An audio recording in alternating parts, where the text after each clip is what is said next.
श्रीमद् भागवत की कथा में बहुत ही आनंद आ रहा है। ये दसम स्कंद के उत्तरार्ध की ये 52वां अध्याय है। आप श्रवण करें। भगवान कृष्ण की लीला चल रही है, बहुत अच्छा लग रहा है। एक बार आप सुनोगे तो बहुत आनंद आएगा। श्री कृष्ण गोविंद हरे मुरारी, हे नाथ नारायण वासुदेवा। जब लो अग्नि देवता की जय हो, सूर्य देव की जय हो, निशानाथ चंद्रमा की जय हो। हे प्रभु, आप सबकी रक्षा करें। जो ये हमारे भागवत कथा सुनते हैं उनको चमत्कार दिखाए, उनको बहुत आनंद दे। जय श्री कृष्ण। श्री सुखदेव जी बोले कि हे कुरुकुल भूषण परीक्षित, इस प्रकार श्री कृष्ण से अनुग्रहित होके इक्ष्वाकुनंदन मुचुकुंद श्री कृष्ण की परिक्रमा दे नमस्कार कर गुफा से बाहर निकल आए। राजा मुचुकुंद मनुष्य, पशु, लतादि और छोटे छोटे वृक्षों को देखकर अब कलयुग आ गया, इस प्रकार निश्चय कर उत्तर दिशा को चले गए। वहां से फिर श्रद्धा पूर्वक सब संग त्याग संदेह रहित हो राजा मुचुकुंद श्री कृष्णचंद्र में मन लगाकर गंधमादन पर्वत पर चले गए। हे नृपोत्तम, फिर नर नारायण के स्थान बद्रिकाश्रम में जाकर समस्त द्वंद्व अर्थात सुख दुख, भूख प्यास, शीत उष्णादि सहकर शांत स्वरूप मुचुकुंद तप करके भगवान वासुदेव की आराधना करने लगा। फिर इसके उपरांत श्री कृष्णचंद्र ने मलेच्छों से घिरी मथुरापुरी में आकर मलेच्छों की सब सेना का संहार किया और उनका सब धन लेकर द्वारकापुरी को भेज दिया।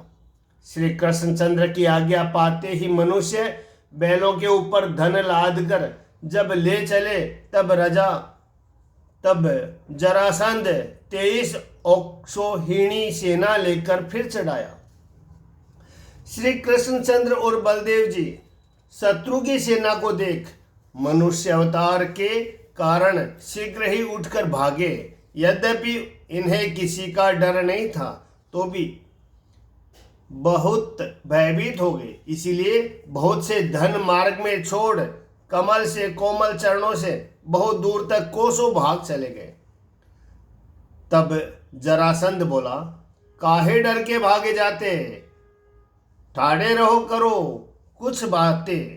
परत उठत कंपित अति भारी, आई है डिग मिचु तुम्हारी। जरासंध बोला, काहे डर के भागे जाते, ठाड़े रहो करो कुछ बातें।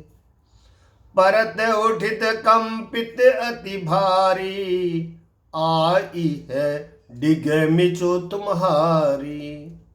मगध देश के राजा जरासंध कृष्ण बलदेव को भागता हुआ देख हंसकर आप भी उनके पीछे दौड़ने लगा। बहुत दूर तक भागने के कारण श्रमित होकर श्री कृष्ण और बलराम जी प्रवर्षण नाम पर्वत पर चढ़ गए, जिस पर देवराज इंद्र नित्य जल बरसाते रहते थे। हे राजा परीक्षित, जरासंध ने कृष्ण बलराम को पर्वत पर चढ़ा जाने उनको बहुत ढूंढा, परंतु कहीं पता न लगा। तब उस पर्वत के चारों ओर आग लगा दी। हे राजन, जब पर्वत जलने लगा तब श्री कृष्णचंद्र बलदेव दोनों भ्राता उस 44 कोस ऊंचे पर्वत के शिखर से उछलकर पृथ्वी पर कूद पड़े। हे महाराज, सेवकों सहित जरासंध से अलक्षित यादवों में श्रेष्ठ कृष्ण बलराम समुद्र की खाई से युक्त द्वारकापुरी में चले आए। हे राजन, जब समस्त पर्वत जलकर भस्म हो गया तब मगध देश के राजा जरासंध ने विचार किया कि कृष्ण बलदेव भी इसी के संग ही जलकर भस्म हो गए हैं, इसलिए अपनी सब सेना साथ लेकर मगध देश को चला गया। यद्यपि अब श्री कृष्णचंद्र के विवाह की कथा करने के लिए प्रथम नवम स्कंद में बलदेव जी के विवाह की कथा का वर्णन कर रहे हैं, तो भी फिर यह श्लोक में वर्णन करते हैं, एक श्लोक में वर्णन करते हैं। हे परीक्षित, आंतरदेश के राजा रेवत ने कमलयोनि ब्रह्मा जी के कहने से अपनी पुत्री रेवती का बलदेव जी से विवाह कर दिया। यह पहले कह चुके हैं। हे भरत वंश परीक्षित, भगवान वासुदेव भी स्वयंवर में जाकर लक्ष्मी जी के अंश से विदर्भ देश से उत्पन्न हुई भीष्मक की कन्या रुक्मणी को विवाह लाए। साल्व और शिशुपालिक राजाओं की सेना को जीत सब लोगों को देखते हुए, जैसे देवताओं को जीतकर गरुड़ जी अमृत ले आए थे, इसी प्रकार श्री कृष्णचंद्र रुक्मणी जी को ले आए। इतनी कथा सुनकर राजा परीक्षित बोले कि हे ब्राह्मण, अत्यंत स्वरूपवान राजा भीष्म की कन्या रुक्मणी को युद्ध में से हर के श्री कृष्णचंद्र ने ब्याह के यहाँ वार्ता अपने आप के मुख से सुनी है। हे व्यास नंदन, जरासंध, साल्व इत्यादि राजाओं को जीतकर जिस प्रकार श्री कृष्णचंद्र रुक्मणी को लाए, वह चरित्र सुनने की मेरी अत्यंत अभिलाषा है, सो प्रसन्नता पूर्वक वर्णन कीजिए। हे ब्राह्मण, श्री कृष्णचंद्र की कथा अत्यंत पवित्र और मनोहर, समस्त लोगों के पापों का नाश करने वाली है।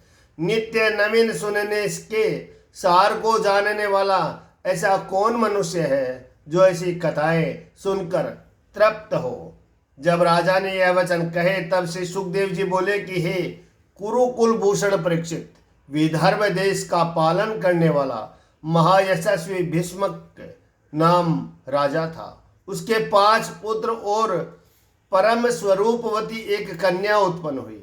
उन पुत्रों में सबसे बड़ा रुक्मी, उससे छोटा रुक्मरथ, उससे छोटा रुक्म बाहु, उससे छोटा रुक्म केश और रुक्म केश से छोटा रुक्म माली।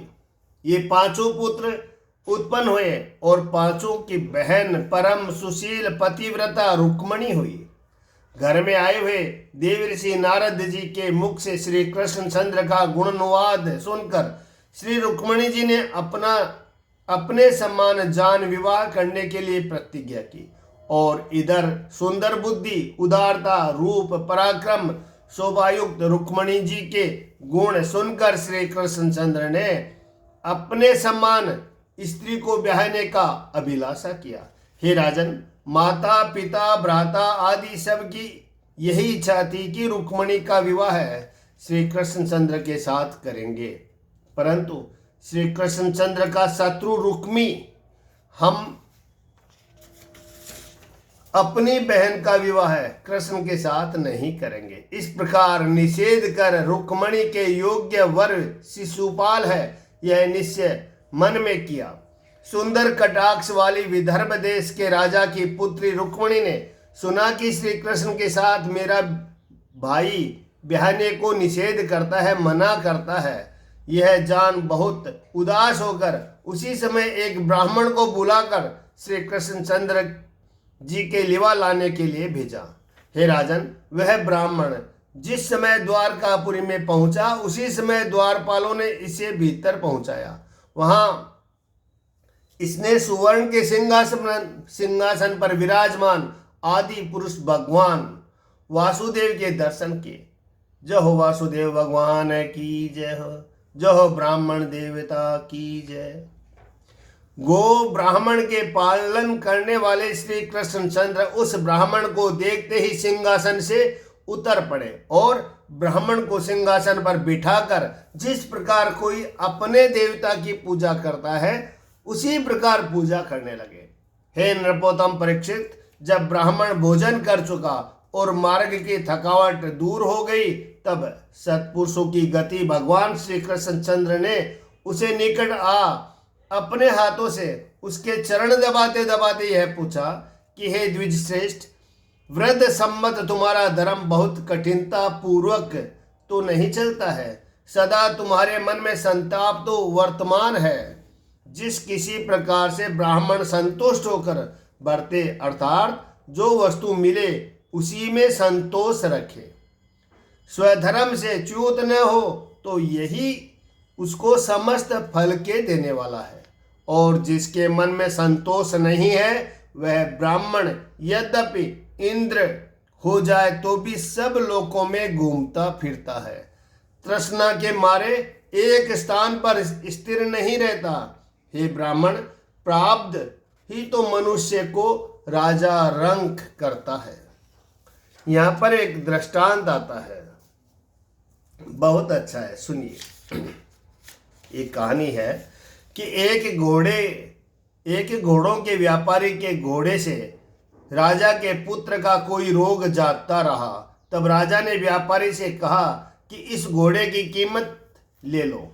व्यापारी ने कहा, महाराज, यह घोड़ा कुमार के चढ़ने को मैंने वैसे ही दिया और मुझे द्रव्य की इच्छा नहीं है। जब उसने ऐसा कहा तब राजा ने उसको बहुत आदर सम्मान कर विदा किया और कहा कि यहाँ आते जाते रहिएगा। अब कुछ वर्ष उपरांत व्यापारी का प्रारब्ध बिगड़ गया, अतः धन सब चोरी हो गया, घोड़े सब मर गए। और जब कुछ उपाय न चला तो राजा के पास आया। राजा ने यह समाचार सुन उसे एक मकान में रहने को दिया और कुछ दिन पीछे उसने भेंट कर पूछा कि तुमको क्या बनाना आता है। व्यापारी बोला कि मैं चाबुक बनाता हूँ, मैं चाबुक बनाना जानता हूँ। राजा ने उस समय 5 रुपए देकर कहा कि इसी से चाबुक बनाओ और बेचो, रहने के लिए मकान तुम्हें दे ही दिया। तो व्यापारी चाबुक बनाने लगा।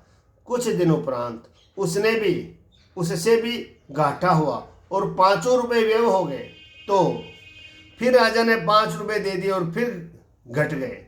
इसी प्रकार 5-5 रुपए 7 वर्ष तक राजा ने दे दिए, परंतु जमा घटती ही गई। जब 8वां वर्ष प्रारंभ हुआ तो 1 रुपया बढ़ा, अर्थात 5 रुपए के 6 रुपये हो गए। तब यह देख कर राजा ने 10 रुपए दे दिए। फिर अधिक उन्नति हुई और द्रव्य बढ़ने ही लगा। राजा ने फिर घोड़े लिवा दिए, उसमें फिर बहुत द्रव्य उपार्जन किया। जब पहले के समान द्रव्य हो गया तब व्यापारी ने विचारा कि जितना कुछ राजा का द्रव्य हमने लिया है सो दे देना चाहिए। यह अपने मन में निश्चय कर राजा से मिलने गया। उस दिन राजा ने उसको बहुत सत्कार किया और कहा कि मेरा आधा तू ले ले। तब व्यापारी क्रोध करके बोला कि जब मेरे पास कुछ नहीं था तो 5 रुपए ही से अधिक नहीं दिया, न मुझसे अच्छे प्रकार से मिले और अब आधा राज्य देते हो। तब राजा बोला कि उस समय तेरा प्रारब्ध बिगड़ रहा था। यदि मैं अपना सारा राज्य भी तुझको दे देता तो भी तेरे पास कुछ न रहता। इसीलिए थोड़े ही द्रव्य से तेरा ग्रह टाल दिया। प्रारब्ध में बली होने से और बलहीन हो जाते हैं। तो ये ग्रहों की दशा जब आती है तो इसके लिए ये लेख आया है। आगे, जिसके पास कुछ भी नहीं है और मन में संतोष है वह ब्राह्मण सब खेद को त्याग कर आनंद पूर्वक सोता है।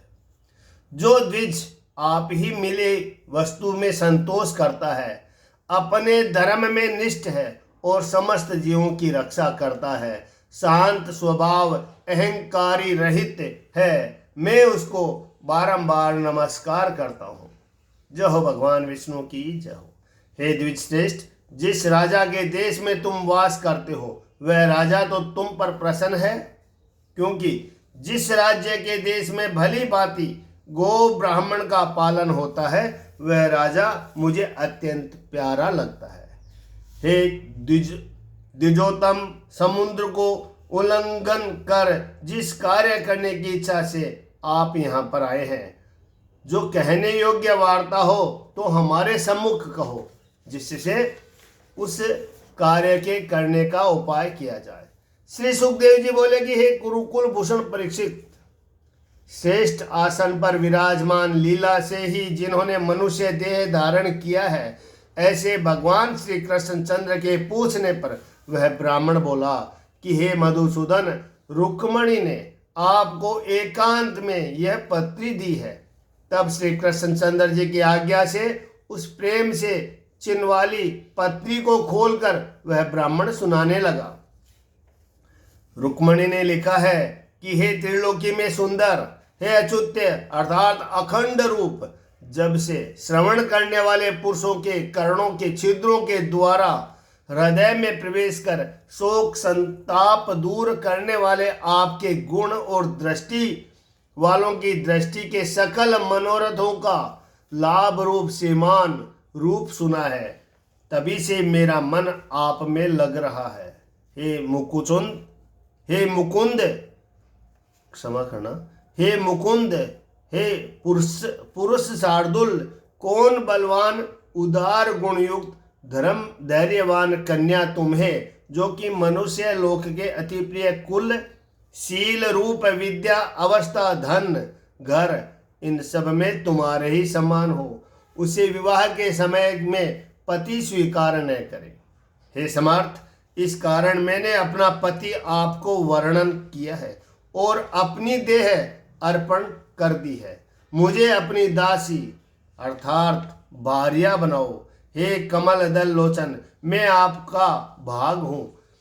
उसे जैसे सिंह के भाग को सियार ग्रहण नहीं कर सकता, इसी प्रकार शिशुपाल आकर मुझे स्पर्श न करे। बावली, कुआं, तालाब, बाग, यज्ञ, दान, नियम, तीर्थ, देवता, ब्राह्मण, गुरु, इनकी पूजा करने से भगवान वासुदेव प्रसन्न होते हो, तो श्री कृष्णचंद्र मेरा हाथ पकड़ के ले जाए और शिशुपाल आदि कोई राजा न आने पावे।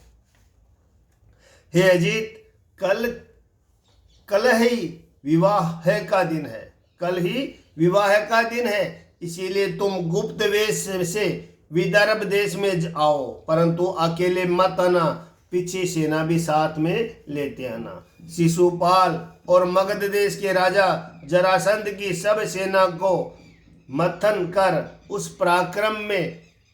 पराक्रम के मूल में मुझे अपनी दासी के संग आसुर विधि से विवाह कर लो। कदाचित कहो कि तुम तो पुर के भीतर रहती हो, तुम्हारे बंधु बांधवों के मारे बिना कैसे विवाह करूं? यह संदेह मन में कभी मत करो, क्योंकि हमारे कुल में विवाह से प्रथम दिन बड़ी कुल देवी अंबिका की यात्रा होती है।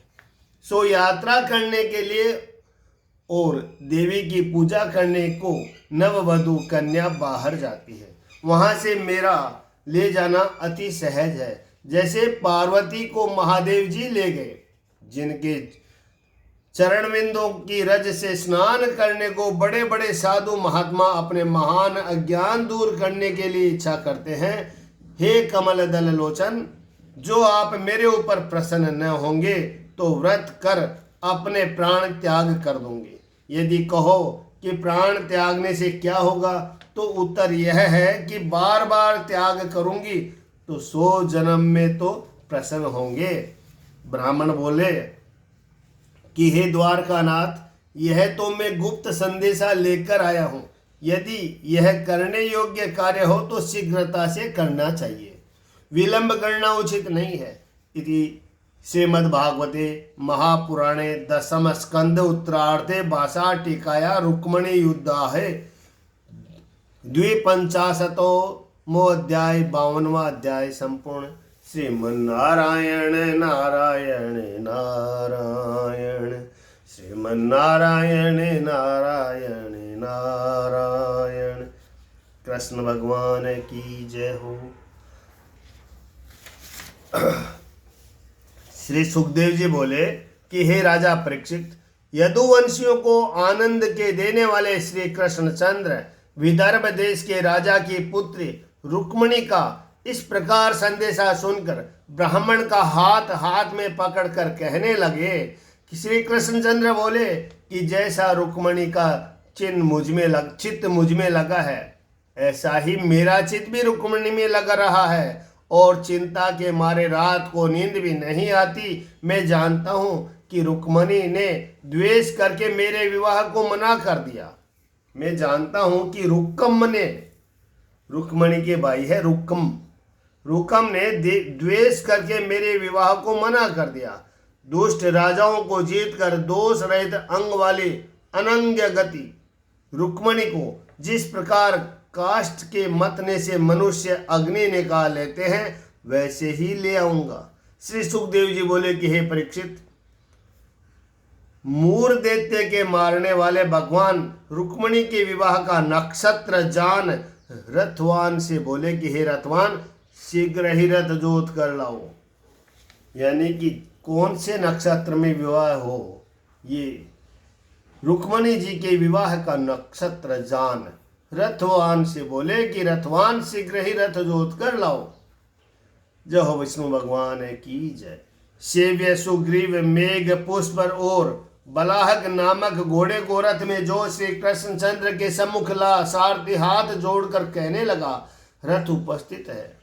रथ को देखते ही सूर वंशोत्पन्न श्री कृष्णचंद्र ने प्रथम ब्राह्मण को चढ़ाकर पीछे आप चढ़े। शीघ्रगामी घोड़ों के द्वारा अनंत देश से चलकर एक ही रात में विदर्भ देश पहुंचे। अपने पुत्र रुकम के स्नेहवश होकर और उसकी आज्ञानुसार चलने वाला कुंडनपुर का राजा भीष्म शिशुपाल को अपनी कन्या देने के लिए पुर की शोभा और पितृ देवताओं ने पूजनादि कर्म कराने लगा।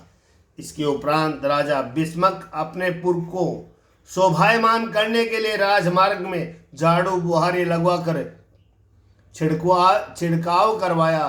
चित्र विचित्र ध्वजा पताका और बंधनवारों से अपने पुर को अत्यंत शोभायमान किया। माला, चंदन, फूलों के गहने और स्वच्छ वस्त्रों से शोभायमान स्त्री पुरुष धारा प्रवाह की भांति इधर उधर फिर रहे थे और सब मंदिर अगर की सुगंध से सुगंधित थे।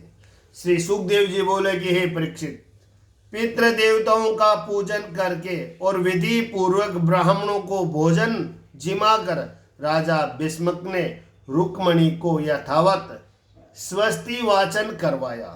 फिर कन्या को भले प्रकार स्नान कराया। कौतुक से उसके हाथ में विवाह का कंगन बांध उत्तम नवीन वस्त्र पहनाकर अनेक अलंकारों से सुशोभित किया। तब द्विजोत्तम ब्राह्मण सामवेद, ऋग्वेद, यजुर्वेद के मंत्रों को पढ़कर सामवेद, ऋग्वेद, यजुर्वेद के मंत्रों को पढ़कर श्री रुक्मिणी जी की रक्षा करने लगे और अर्थवेद के मंत्रों को जानने वाले पुरोहितों ने सूर्यादि ग्रहों की शांति कराने के लिए होम किया। जय हो विष्णु भगवान की जय। हमारे वेदों में ये ब्राह्मणों को अधिकार है कि द्विजोत्तम ब्राह्मण सामदेव, ऋग्वेद, यजुर्वेद के मंत्रों को पढ़कर रुक्मिणी की रक्षा करने लगे। इन मंत्रों को पढ़ने से रुक्मिणी की रक्षा यानी रक्षा होती है। और अथर्ववेद के मंत्रों को जानने वाले पुरोहितों ने सूर्य देव आदि ग्रहों की शांति करने के लिए होम किया। यानी अथर्ववेद से ग्रहों की शांति होती है। हे राजन, विधि जानने वाले राजाओं में श्रेष्ठ राजा भीष्मक ने ब्राह्मणों को सुवर्ण रूपी वस्त्र और तिल मिलाकर गुड़ दूध वाली बहुत सी गायों का दान किया।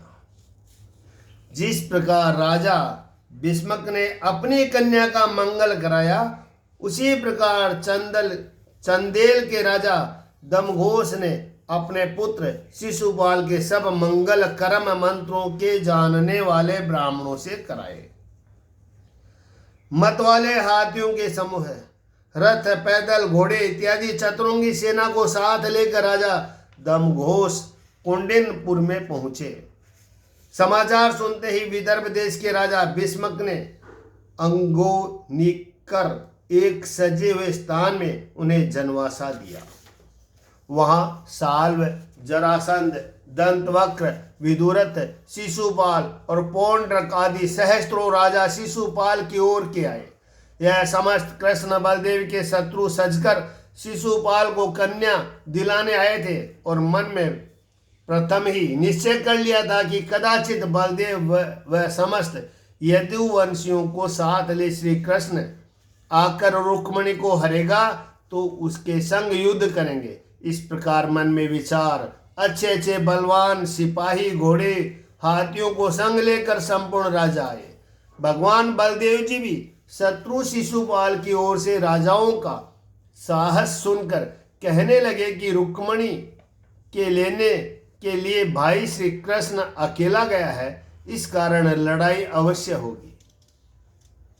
यह मन में निश्चय कर श्री कृष्ण के स्नेह से हाथी, घोड़े, रथ, प्यादे इत्यादि समस्त चतुरंगी सेना को लेकर कुंडिनपुर पहुंचे। श्रेष्ठ जंगाओं वाले भीष्मक की कन्या रुक्मणी श्री मोहन प्यारे के पेड़ा देख देख कर ब्राह्मण पत्री लेकर गया, वह अभी लौटकर नहीं आया। इस प्रकार चिंता करने लगी। मुझ मंद भागिनी के विवाह में अब एक ही रात्रि शेष रह गई और कमल नयन भगवान श्री कृष्ण चंद्र अभी तक न आए और ब्राह्मण जो मेरा संदेश ले गया है वह अभी तक लौटकर नहीं आया। नहीं जान पड़ता कि इसका क्या कारण है। फिर कहने लगी कि निर्दोष श्री कृष्ण चंद्र ने मेरे पाणी ग्रहण का उपाय तो निश्चय किया होगा, परंतु कन्या अभी से पत्री लिख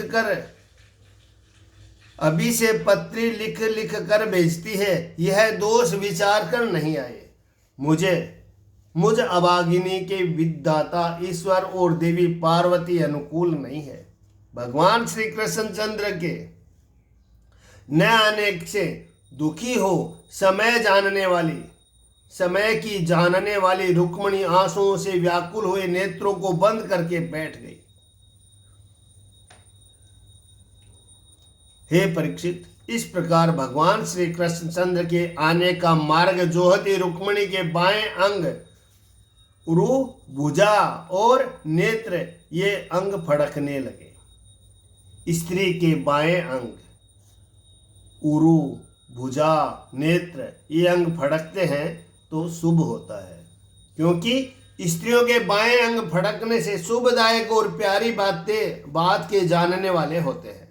इसके उपरांत श्री कृष्ण चंद्र ने कहा कि हे द्विजोतम, आगे जाकर खबर करो। श्री कृष्ण चंद्र की आज्ञा से ब्राह्मण ने अंतपुर में व्याकुलता से दौड़ती हुई राजकुमारी रुक्मणी को देखा।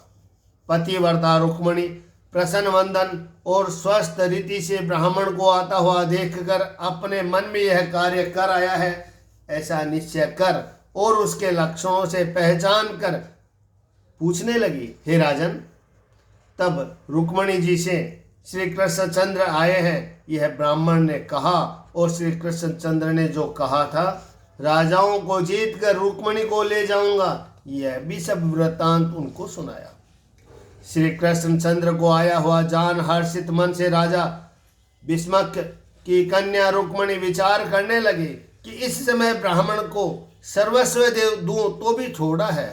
जब ब्राह्मण के देने योग्य कोई वस्तु न देखी तब केवल प्रणाम करके बहुत सा धन्यवाद दिया। कन्या का विवाह देखने के लिए श्री कृष्ण बलदेव को आया सुन नगाड़े बजाता हुआ बहुत सी पूजा की सामग्रियां लेकर राजा भीष्मक श्री कृष्ण चंद्र के सम्मुख गया। मधु पर्क लाकर आगे धर वह सुंदर वस्त्र और अनेक प्रकार से भेंट देकर विधि पूर्वक राजा भीष्मक श्री कृष्ण बलदेव का पूजन करने लगा। अत्यंत बुद्धिमान राजा भीष्मक श्री कृष्ण बलदेव को उत्तम स्थान में टिकाकर सेना सेवकों सहित यथायोग्य आतिथ्य करने लगा। इस प्रकार जो राजा इकट्ठे हुए थे उनमें जैसा जिसका पराक्रम, अवस्था, बल और धन था, उसके अनुसार सब राजाओं का सत्कार किया। विदर्भ नगर के पूर्ववासी श्री कृष्णचंद्र का आगमन सुनकर नेत्र रूप अंजलियों से श्री कृष्णचंद्र के मुख कमल को पान करने लगे और सब नर नारी विचार करने लगे कि दोष रहित रुक्मिणी श्री कृष्णचंद्र के ही योग्य है, एवं श्री कृष्णचंद्र भी रुक्मिणी के पति होने योग्य है। इस प्रकार परस्पर कहने लगे कि जो कुछ हमने पुण्य किए हैं उनके प्रभाव से प्रसन्न होकर ईश्वर हमारे ऊपर अनुग्रह करे कि जिससे श्री कृष्णचंद्र रुक्मिणी का पाणी ग्रहण करे। हे राजन, इस प्रकार प्रेम में मग्न होकर जिस समय सब पूर्ववासी कहने लगे, उसी समय बहुत सी सखियों के साथ रुक्मिणी जी पुर से बाहर अंबिका देवी का पूजन करने के लिए चली। जय हो अंबिका देवी की जय। भगवान श्री कृष्णचंद्र के चरण कमलों का भले प्रकार ध्यान करते करते श्री रुक्मिणी जी अंबिका देवी का दर्शन करने के लिए पैदल ही गई। हे परीक्षित, रुक्मिणी जी के संग मौन धारण किए पुरोहितानी और सखी सहेली जिस समय चली, उस समय कवच पहनकर और अस्त्र हाथों में ले लेकर महाबलवान राजा के सिपाही उनकी रक्षा के लिए संग हो लिए और उस समय मृदंग, शंख, ढोल, तुरही, भैरी, रण सिंहादिक अनेक प्रकार के बाजे बजने लगे। संगीत विद्या में अति निपुण सहस्त्रों वेश्याएं संग में नाचती हुई चली जाती थी और माला, चंदन, वस्त्र, आभूषणों से श्रृंगार करके और अनेक प्रकार की सामग्री भेंट लेके ब्राह्मणों की स्त्रियां संग गई। गाने और बजाने वाले सूत बंदीजन श्री रुक्मिणी जी को बीच में करके चले जा रहे थे। हाथ पांव धो के आसमन कर पवित्र हो देवी के मंदिर में जाकर रुक्मिणी जी ने अंबिका देवी के निकट गई और विधि पूर्वक वृद्ध ब्राह्मणों की स्त्रियां रुक्मिणी जी से महादेव जी सहित भवानी जी की पूजा करने लगी। जय हो माँ भवानी की जय हो, शंकर भगवान की जय। जब पूजा कर चुकी तब रुक्मिणी जी ने मन में कहा कि हे अंबिका पार्वती, तुम्हारे संतान समेत मंगल रूपिणी में तुम्हें बारंबार प्रणाम करके वर मांगती हूँ कि श्री कृष्णचंद्र मेरे पति हो। इस प्रकार मस्तक नवाकर रुक्मिणी जी ने प्रार्थना की। हे राजन, इसके उपरांत जल, चंदन, अक्षत, धूप, वस्त्र, माला, फल, आभूषण और अनेक प्रकार की भेंट से अलग अलग दीपकों की पंक्तियों से देव की पूजा करने लगी। इसके पीछे उसी प्रकार रुक्मिणी जी नमकीन, पुए, पान, लावा, सुपारी, गन्ने आदि से सौभाग्यवती ब्राह्मणों की स्त्रियों का पूजन करने लगी। फिर श्री रुक्मिणी जी ने अंबिका देवी और ब्राह्मणों की स्त्रियों को नमस्कार कर उनसे प्रसाद और आशीर्वाद लिया। फिर मौन व्रत को त्याग जड़ाऊ मुंदरी से शोभायमान रुक्मिणी जी अपनी दासी का हाथ पकड़कर मंदिर से बाहर निकली। रुक्मिणी जी मौन व्रत करके मंदिर गई थी, तो मंदिर जाते समय मौन व्रत करके जाए, ये श्री भागवत की कथा में है। जय हो रुक्मिणी जी की जय हो। ईश्वर की माया के तुल्य बड़े बड़े सूरवीर राजाओं को मोहित करने वाली, सुंदर कटी वाली, कुंडलों से शोभायमान मुख वाली रुक्मिणी, रतन जड़ित जड़ाऊ करदनी नितंबों में पहने, स्तनों की प्रगड़ता और केशों की शोभा से चलायमान नेत्रों वाली, सुंदर मुस्कान, कुंद रूखे फल के तुल्य, होठों की कांति से कुंदी की कली के समान दंत, पांत पर अरुणाई छाई हुई, राजहंस के समान गति से झनकार शब्द करते, नुपुरों के प्रभाव से शोभित चरणों से गमन करती हुई रुक्मिणी को देख संग में जो बड़े बड़े तेजस्वी सूरवीर योद्धा आए थे, वे सब के सब कामदेव से पीड़ित हो मोहित हो गए। श्री सुखदेव जी बोले कि हे राजा परीक्षित, उन रुक्मिणी जी की उदार हसन और लज्जा पूर्वक चितवन से समस्त राजाओं के मन हर गए और वे अस्त्र शस्त्रों को छोड़कर रथ घोड़े इत्यादि शिक्षे मुड होकर पृथ्वी में गिर पड़े। हे राजन, इस प्रकार चलायमान कमल कोष के समान कोमल चरणों से धीरे धीरे चले। उसी समय श्री कृष्णचंद्र के आने का मार्ग देखती हुई रुक्मणी जी ने बाएं हाथ के नखों से अलंकों को उठाकर सब आए हुए राजाओं को देख सम्मुख खड़े हुए वृंदावन विहारी भक्त हितकारी श्री कृष्णचंद्र आनंद कंद को देखा। हे कुरुवंशोत्वंश परीक्षित, राजा भीष्मक की कन्या रुक्मणी जी ज्यों ही रथ पर चढ़ने लगी तो ही भगवान श्री कृष्णचंद्र ने उसे हरण कर अपने गरुड़ चिन्ह वाले रथ में चढ़ाकर शत्रुओं की सेना को तिरस्कार कर उसे इस प्रकार निकाल कर ले गए जैसे सियारों के बीच में अपने भाग को लेकर सिंह बेधड़क होकर चले जाता है। फिर बलराम आदि सब यदुवंशियों सहित रुक्मणी जी को लेकर धीरे धीरे चलने लगे। हे नृपोत्तम, महा अभिमानी जरासंधादि राजा यश का नाश करने वाला यह अपना अपमान न सह सके और बोले कि हो, हमको धिक्कार है। जिस प्रकार केसरी के भाग को कुत्ता चुरा कर ले जाता है, वैसे ही हम धनुषधारियों के यश का नाश कर यह गंवार गवालिया राजकुमारी रुक्मणी को चुरा कर लिए जाता है। इति श्रीमद्भागवते महापुराण दशम स्कंदे उत्तरार्थे भाषा टीकाया रुक्मणी हरणम नाम 53मोऽध्याय 53वां अध्याय समाप्त हुआ। श्रीमन्नारायण नारायण नारायण। श्री कृष्ण गोविंद हरे मुरारी, हे नाथ नारायण वासुदेवा। श्री सुखदेव जी बोले कि हे राजा परीक्षित, इस प्रकार सब राजा अत्यंत क्रोधित होकर कवच पहनकर अपने अपने वाहनों पर चढ़कर श्री कृष्णचंद्र जी के पीछे दौड़े। हे परीक्षित, जब यादवों की सेनाध्यक्ष ने इनकी सेना को आती हुई देखा तो वह लोग भी अपने धनुष को टंकार करके उनके सम्मुख उपस्थित हुए। युद्ध विद्या में अत्यंत प्रवीण वे राजा लोग घोड़े, हाथी और रथों पर बैठकर जिस प्रकार मेघ पर्वतों पर जल बरसाते हैं, उसी प्रकार बाणों की वर्षा करने लगे।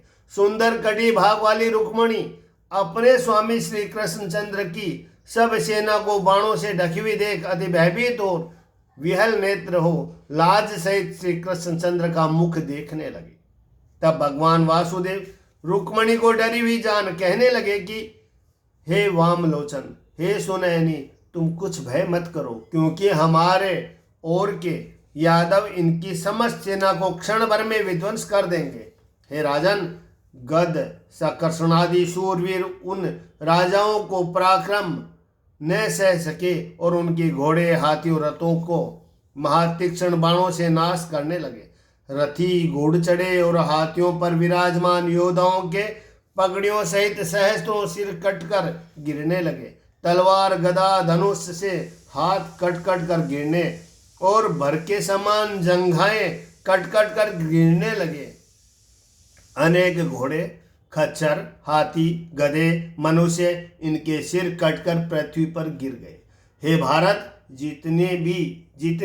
जीतने की इच्छा करने वाले यादवों ने जब इस प्रकार शत्रु सेना का संहार किया, तब अत्यंत डर कर जरासंधा की राजा रण छोड़कर भाग गए। जब स्त्री हर जाने से व्याकुल, तेजहीन, उत्साह रहित शिशुपाल का मलिन मुख हो गया, तब राजा उसके पास आकर समझाने लगे कि हे पुरुषेंग, तुम अपने मन की उदासी को छोड़ दो, क्योंकि देह धारण करने वालों को सुख और दुख सर्वदा नहीं रहते। जिस प्रकार काठ की पुतली नचाने वाले की इच्छा से नाचती है, ऐसे ही ईश्वर के अधीन जीवों को सुख दुख होता है। जरासंध बोला कि हे शिशुपाल, देखो, इसी कृष्ण से मैंने 17 बार 23 अक्षौणी सेना लेकर युद्ध किया, परंतु मेरी हार ही हुई और कुछ सोच न हुआ। केवल एक बार जीता, उसका कुछ हर्ष भी न हुआ। देव के वश काल ने समस्त जगत चलायमान किया है, ऐसा मेरा निश्चय है। हे राजन, यद्यपि बड़े बड़े शूरवीर युद्धनाथों के पतियों के भी हम पालन करने वाले थे, तो भी थोड़ी सेना वाले कृष्ण पालित यदुवंशियों से हार गए। जान पड़ता है कि इस समय इनके दिन अच्छे हैं, इसी कारण इन्होंने हमें ऐसे बलवान शत्रुओं को जीत लिया।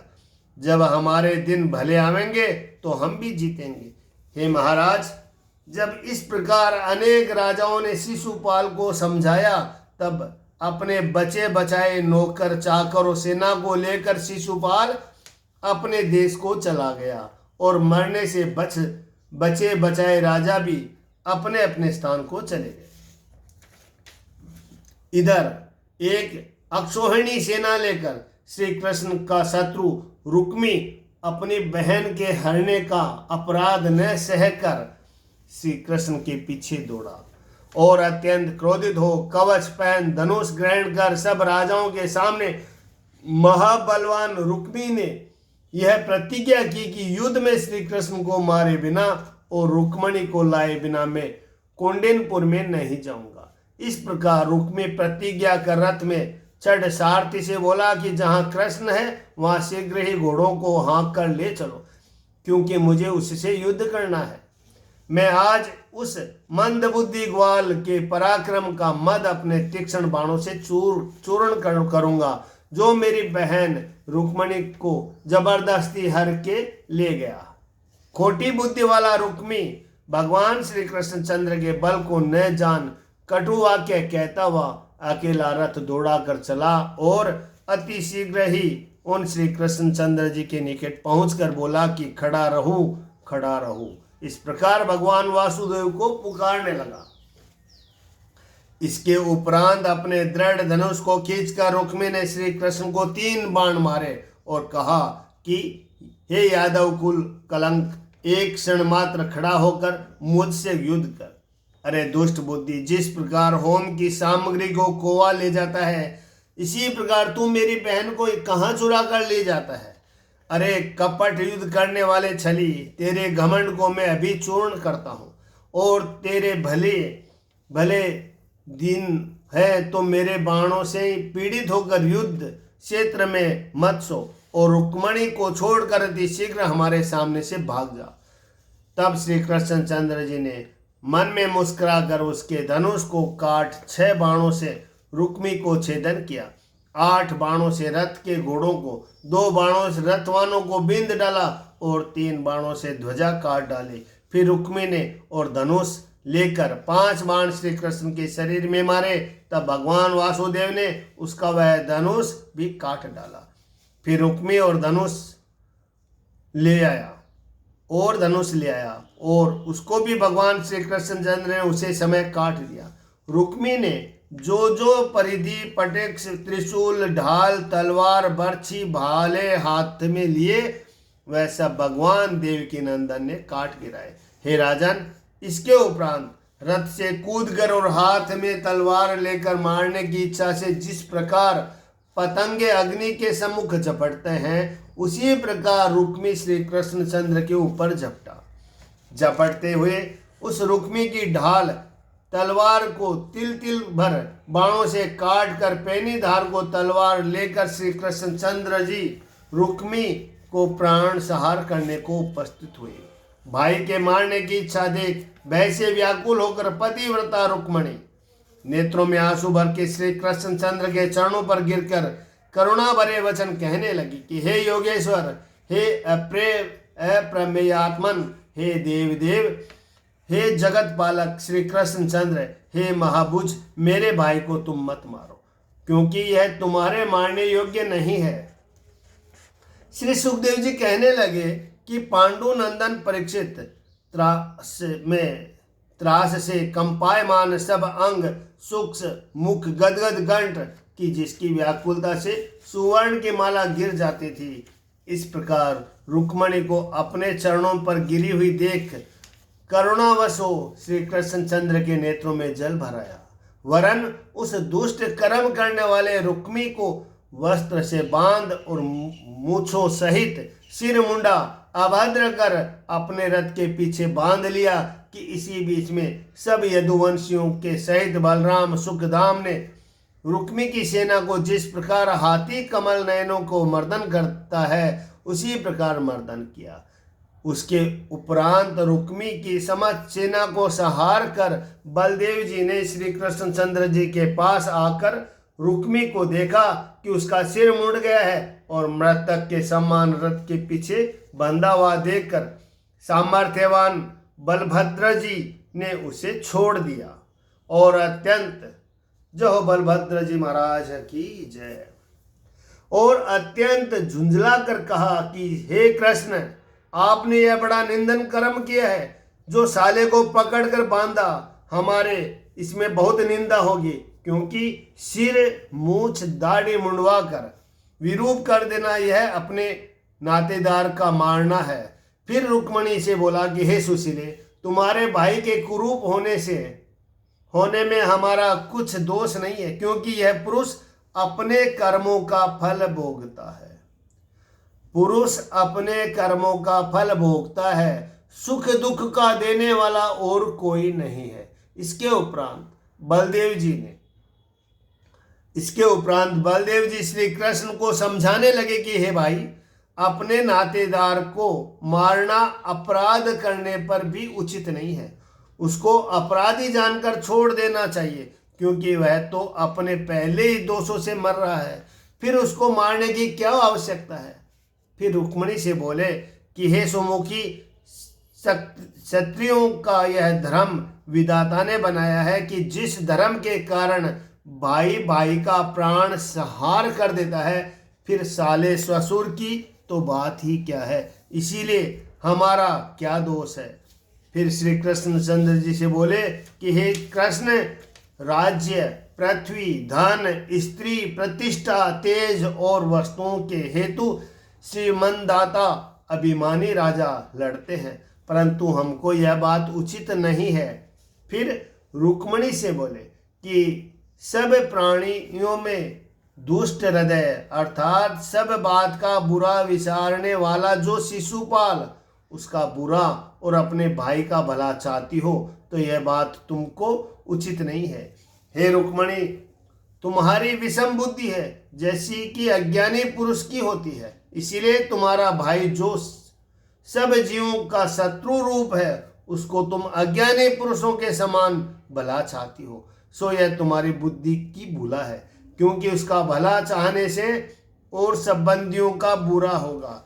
यह हमारा मित्र, यह शत्रु और यह सम्मान है। इस प्रकार देहाभिमानी पुरुषों को मोह उत्पन्न हो जाता है। जैसे जल भरे घड़े में एक ही सूर्य अनेक प्रतिबिंब दिखते हैं, आकाश एक ही है परंतु तो भी घट आदि में बहुत से दिखते हैं, उसी प्रकार संपूर्ण देहधारियों में एक ही है, शुद्ध आत्मा है, उसको अज्ञानी पुरुष अनेक रूप से मानते हैं। यह जो द्रव्य अर्थात अधिभूत, प्राण, इंद्रियां और आध्यात्मिक गुण आदि देव इतने स्वरूप आत्मा के अविद्या ने रचे हैं, हे वे देहधारियों का संसार में भटकाते हैं। हे पतिव्रता रुक्मणी, मिथ्या देह से आत्मा का संयोग नहीं है और इसी देह से वियोग भी नहीं है। यदि कोई कहे कि देह मिथ्या कैसे, तो उसका उत्तर यह है कि जैसे चक्षु इंद्रिय और रूप का प्रकाशक सूर्य है, उसी प्रकार देह का प्रकाशक आत्मा से होता है। जन्म मरणादि 6 विकार देह के हैं, आत्मा के कदाचित नहीं है। जैसे चंद्रमा की कला घटती बढ़ती है, चंद्रमा कभी नहीं घटता बढ़ता, क्योंकि वह तो पूर्ण रूप है। और जैसे अमावस्या के दिन चंद्रमा की कला घटने से चंद्रमा का नाश मानते हैं, चंद्रमा की कला घटने से चंद्रमा का नाश मानते हैं, उसी प्रकार देह के नाश यानी तिरोभाव से आत्मा का नाश कहने में आता है। जैसे स्वप्न अवस्था में पुरुष अपने आप को विषय के भोगने के सुख को मिथ्या भोग करता है, उसी प्रकार अज्ञानी पुरुष संसार को प्राप्त होता है।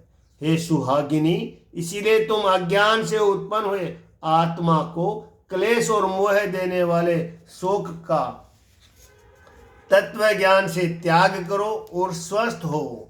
श्री सुखदेव जी बोले कि हे परीक्षित, इस प्रकार भगवान बलदेव जी ने जब समझाया, तब सुकुमारी श्री रुक्मणी जी ने मन की उदासी त्याग बुद्धि से उनको सावधान किया। राजन, शत्रु से छूटा हत सैन्य केवल प्राण ही जिसको शेष रह रहे हैं।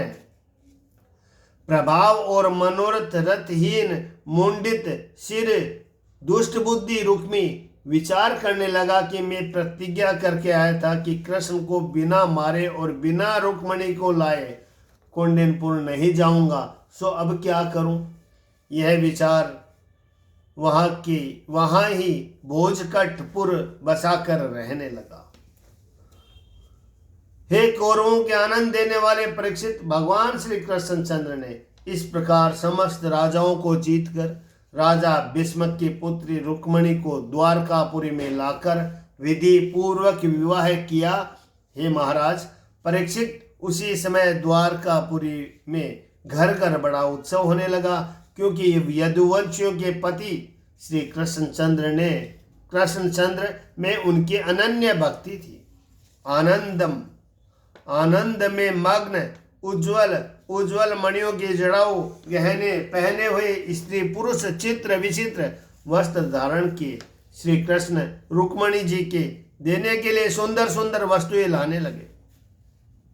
ऊंची ऊंची ध्वजा और चित्र विचित्र माला वस्त्र रत्नों के बंधन मालाओं से और द्वार द्वार पर धान की खीले अंकुर फूल और जल के भरे कलश और अगर धूप दीप इत्यादियों से द्वारकापुरी अत्यंत शोभायमान होने लगी। स्थान स्थान पर छिड़काव हो रहा है, दरवाजे पर केले सुपारियों के घने वृक्ष लग रहे हैं और जो सूरहृदय राजा बुलाए गए हैं उनके मध्य झरते हाथियों से ऊंचे उठाए सुपारी और केलों के वृक्षों से बड़ी शोभा हो रही है। अत्यंत प्रसन्नता के मारे द्वारकावासी दौड़े दौड़े फिरते हैं और बीच में कुरु देश संजय देश के कई देश और विदर्भ देश के राजा भी विवाह में मिलकर आनंद प्राप्त करने लगे। हे राजन, इस प्रकार जहां तहां रुक्मणी हर के ले जाने के चरित्र श्रवण कर राजा और राजाओं की कन्या बड़ा आश्चर्य मानने लगी। हे राजा परीक्षित, द्वारकापुरी में पूर्वासियों को लक्ष्मीपति श्री कृष्णचंद्र का लक्ष्मी सहित दर्शन कर बड़ा आनंद प्राप्त हुआ। इति श्रीमद्भागवते महापुराणे दशम स्कंद उत्तरार्धे भाषा टीकाया रुक्मणी युद्धोत्सव चतुष्पंचाशन अध्याय 54वां अध्याय संपूर्ण हुआ। पुरुषोत्तम श्री राम की जय हो, कृष्ण भगवान की जय हो। श्री सुखदेव जी बोले कि हे राजा परीक्षित, वासुदेव का अंश जो कामदेव था सो प्रथम महादेव जी के क्रोध से भस्म हो गया था, वही अब फिर देह पाने के लिए वासुदेव के यहाँ आया और वही कामदेव श्री कृष्णचंद्र के वीर्य से रुक्मणी में जन्म ले पद्म नाम से विख्यात हुआ, जो कि अपने पिता श्री कृष्णचंद्र से किस प्रकार न्यून नहीं था।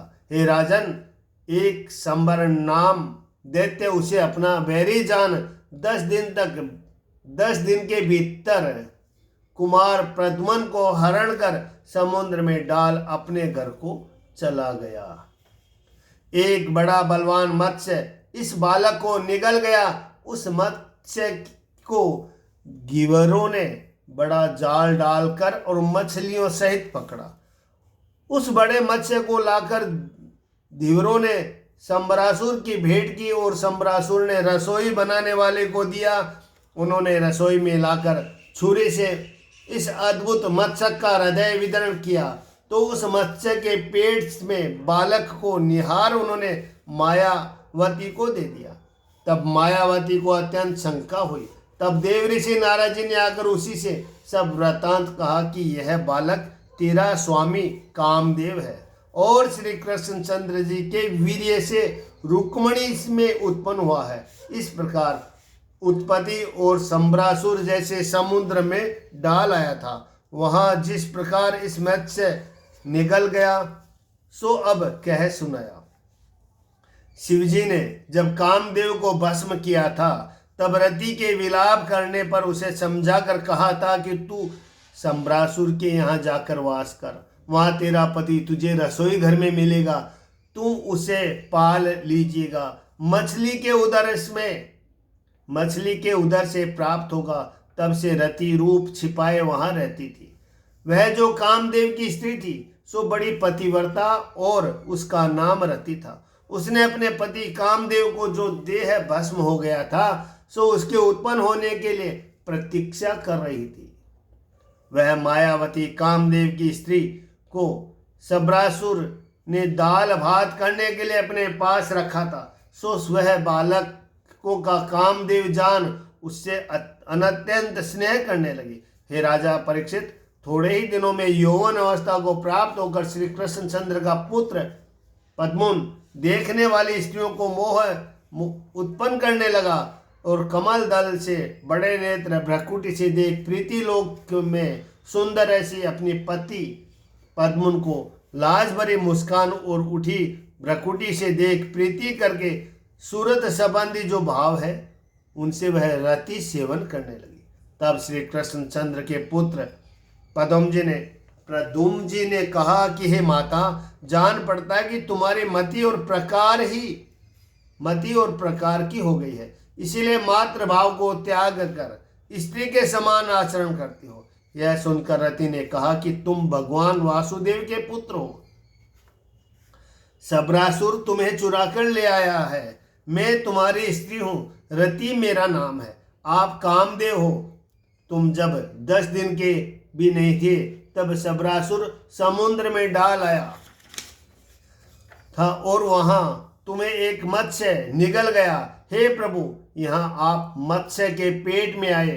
तुम्हारा शत्रु संबरासुर बड़ा मायावी है, सैकड़ों माया जानता है, इसलिए असह्य और दुर्जय है।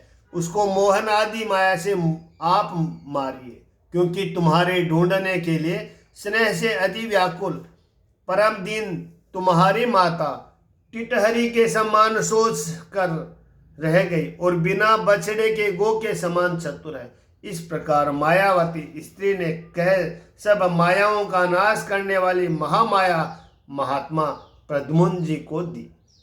प्रद्युम्न जी ने संबरासुर के पास आकर और उसके असह्य वचनों से तिरस्कार कर कलह उत्पन्न कर युद्ध करने के लिए बुलाया। हे राजन, खोटे वचनों से तिरस्कार पाकर संबरासुर जिस प्रकार ठोकर लगने से शरप फुकार मारता है, उसी प्रकार अत्यंत क्रोधित हो लाल लाल नेत्र किए और गदा हाथ में लेकर निकला। इसके उपरांत संबरासुर ने गदा को फिराकर महात्मा प्रद्युम्न जी के ऊपर डालकर वज्रपात के समान कठोर शब्द किया और हे परीक्षित, भगवान प्रद्युम्न जी ने अपने ऊपर आती हुई उस गदा को चूर्ण कर महाक्रोधित हो एक बड़ा संबरासुर को मारी। तब संबरासुर मैं दैत्यों की बताई हुई माया का आश्रय ले आकाश में जाकर श्री कृष्णचंद्र के पुत्र प्रद्युम्न जी के ऊपर पत्थरों की वर्षा करने लगा। उन पत्थरों की वर्षा से पीड़ित होकर कृष्ण कुमार प्रद्युम्न जी ने सब मायाओं को नष्ट करने वाली अपनी सत्व गुणी माया को बुलाया और उसके उपरांत संबरासुर ने गुहक, गंधर्व, पिशाच, सर्प, राक्षसों की सहस्त्र माया छोड़ी, परंतु कृष्ण कुमार प्रद्युम्न जी ने उसी समय सब मायाओं का नाश कर दिया। हे राजा परीक्षित, महात्मा प्रद्युम्न जी महितीक्ष्ण पैनी धार की तलवार लेकर कुंडल, किरीट और दाढ़ी मूछों सहित संबरासुर का मस्तक काट लिया। तब आकाश में देवता लोगों ने फूल बरसाए और स्तुति की और आकाश में विचरने वाले स्त्रियों ने आकाश मार्ग में होकर महात्मा प्रद्युम्न जी को द्वारकापुरी में पहुंचा दिया। हे राजन, सहस्त्रों स्त्रियों से सुशोभित अंतपुर में आकाश से उतरकर बिजली सहित जैसे मेघ आता है उसी प्रकार आए। वर्षा की गठाओं के समान श्याम वर्ण रेशमी पीत वस्त्र धारण किए, लंबी भुजा, अरुण नेत्र, सुंदर मुस्कान, मनोहर मुख, नीली टेढ़ी अलकावली से शोभायमान मुखारविंद वाले प्रद्युम्न जी को देखकर श्री कृष्ण आए हैं, यह जान स्त्रियां लज्जित होकर जहां तहां छिप गई। और कुछ एक स्त्री कोई न्यूनाधिक बात देखकर यह कृष्ण नहीं है, यह निश्चय कर प्रसन्न हो आश्रयमान स्त्रियों में श्रेष्ठ रति सहित कृष्ण कुमार प्रद्युम्न जी के पास आई। और इसके उपरांत स्नेह से जिनके स्तनों से दूध चू रहा है, नील कटाक्ष और मनोहर वचनों वाली भीष्म की पुत्री रुक्मणी अपने नष्ट हुए पुत्र का स्मरण करके कहने लगी कि मनुष्यों में श्रेष्ठ कमल के समान नेत्रों वाला यह बालक किसका है और किस स्त्री ने इसे गर्भ में धारण किया और इसे यह स्त्री किसकी मिली है। मेरा भी पुत्र नष्ट हो गया और सूती का ग्रह से ही उसे कोई ले गया है, जो कदाचित जीवित होगा तो इसी के समान बड़ा और ऐसा ही उसका स्वरूप होगा। परंतु यह बड़ा आश्चर्य है कि धनुषधारी श्री कृष्णचंद्र के समान रूप इसने कैसे पाया। इसका स्वरूप, हाथ पांव, चलना, बोलना, हंसना, चेतवन इत्यादि भी सब श्री कृष्णचंद्र के ही समान है। जान पड़ता है कि जो बालक मैंने गर्भ में धारण किया था वह निश्चय यही है, क्योंकि प्रतिक्षण इसमें मेरी प्रीति बढ़ती ही जाती है और मेरी बाईं भुजा भी फड़क रही है। हे राजा परीक्षित, विदर्भ देश के राजा भीष्म की पुत्री रुक्मणी बैठी हुई इस प्रकार चिंता कर रही थी कि इतने में ही उत्तम यश वाले भगवान देव के नंदन श्री कृष्णचंद्र वसुदेव देवकी को संग लेकर वहां आए। यद्यपि श्री कृष्णचंद्र यह स्वयं जानते थे कि पत्नी सहित पुत्र आया है, परंतु तो भी चुप रहे।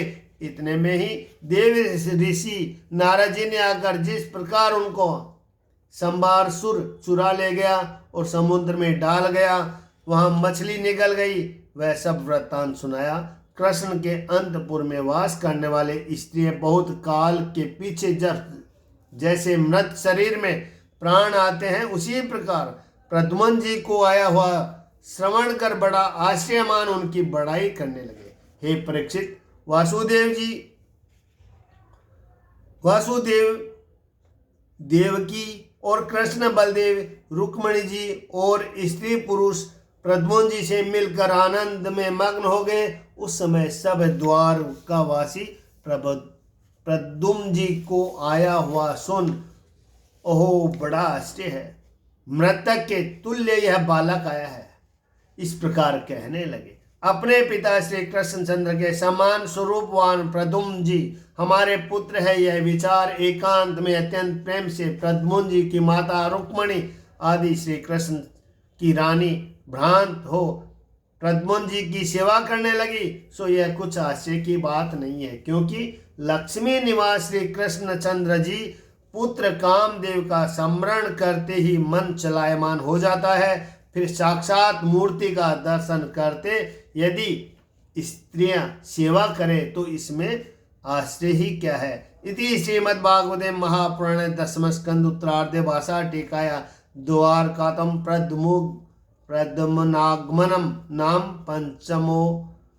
पंचपंचाशतेमो अध्याय 55वां अध्याय समाप्त। श्रीमन्नारायण नारायण नारायण। जय कृष्ण भगवान की जय।